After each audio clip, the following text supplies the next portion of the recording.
এইরকম দুনিয়াতে মানুষ আছে, কিছু মনে নিয়েন না, আপনাদের মধ্যে নাই হয়তো, আল্লাহ যাতে আপনাদের মধ্যে নাই রাখেন। রোজা মানুষ রাখার পরে বৈকাল বেলায় 4 কেজি মিষ্টির লেগে রোজা ভেঙে দেয়। জি খাকানে বলে রোজা করিয়াছি, খাওয়া হয় ওকা রোজা করি, তুই খাবি, কে কে কি বুঝবে, কে কি বুঝবে, কে কি বুঝবে, করতে করতে বলছে খেলে কি করবি, এই গামলা মিষ্টি কয়টা দিবি, হ্যাঁ দিয়ে দেবো। সুবহানাল্লাহ, এরকম লোক মেলা আছে বাপ। আপনি বলবেন নাই, তাহলে আপনাকে আমার শ্বাসে নিয়ে যাব।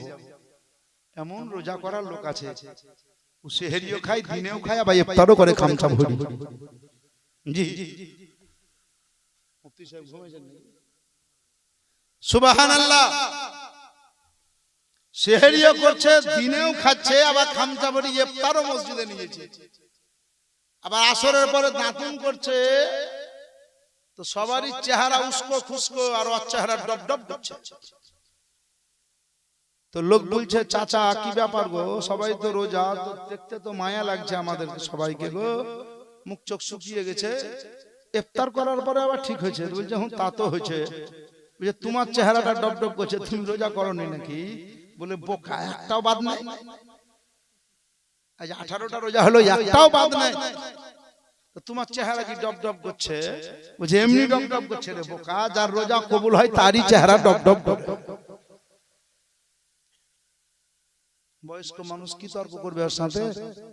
আরো বয়স্ক লোক আছে, সব দাঁতন দাঁতন করছে, উচ্চট করে এখান থেকে কেটে সাইডে চলে গেল। সাইডে চলে গিয়ে ওর বৌমাকে দেখা করতে গেল। মানে শ্বশুর শাশুড়ির যদি খোঁজ নিতে হয় তো বৌমার সঙ্গে যোগাযোগ করতে হবে। তাহলে শ্বশুর আর শাশুড়ি কেমন, বৌমা বলে দিবে, আর বউ কেমন বাড়ি, এই খবর যদি নিতে হয় তো তার শাশুড়ির সঙ্গে যোগাযোগ করতে হবে, ও আপনাকে বলে দিবে বউ কেমন। তো চট করে গিয়ে তার বৌমাকে বলছে ভাবি তোমার নসিব খুব ভালো। বৌদি কেন?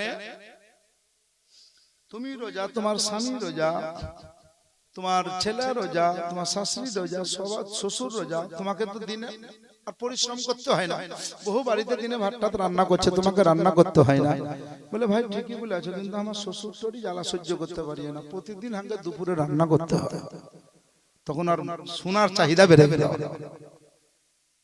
তোমার শাশুড়ি আবার শুনবে দেখিও, বুঝে না বাড়িতে কেউ নাই বলি তো বলছি, মানে বহু জানভরি বলা রাস্তা পেয়ে আছে। তো বলে বলো একটু শুনি, আজও খেয়ে আছে? বলে আজ মানে আসরের আজানের আগে ঘরে খিল কবার দিক খেলে খাওয়ার পরে দাঁতুন পকেটে নিয়ে গেল। কি কি তরকারি দিয়ে খেয়েছে রিপোর্টটাও নিল।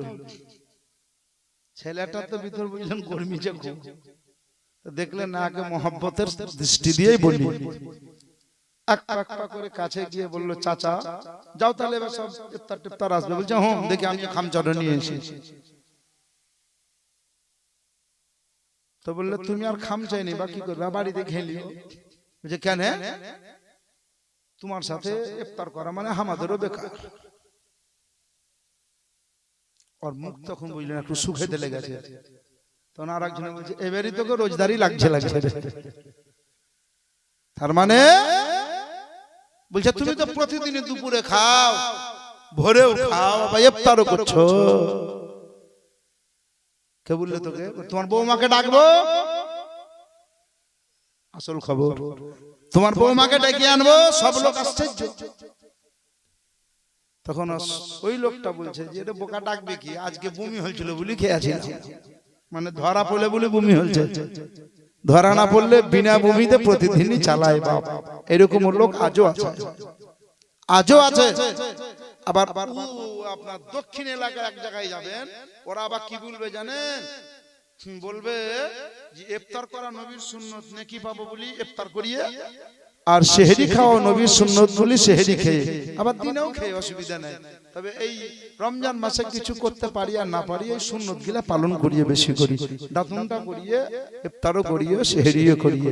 এই বোকার বেটা জানেই না যে ফরজকে তরফ করি, নেংটি মেরাছি আর টিপি লাগাই লিয়াছি।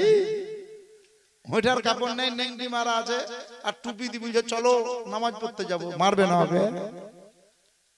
এরকম আমাদের মধ্যে কিছু লোক আছে, সামনে যে মাসটি আসছে শাবানুল মুআজ্জম, ওই মাসে যে 14 তারিখ দিবাগত রাত্রি অর্থাৎ 15 তারিখ আমরা ইবাদত করি, করেন না?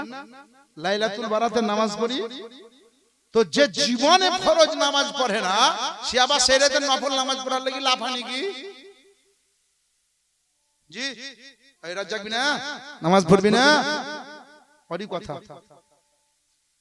কিন্তু আপনি কি হাদিস শরীফ জানেন? ফরজ যদি কাজা থাকে নফলে কাজ হবে না।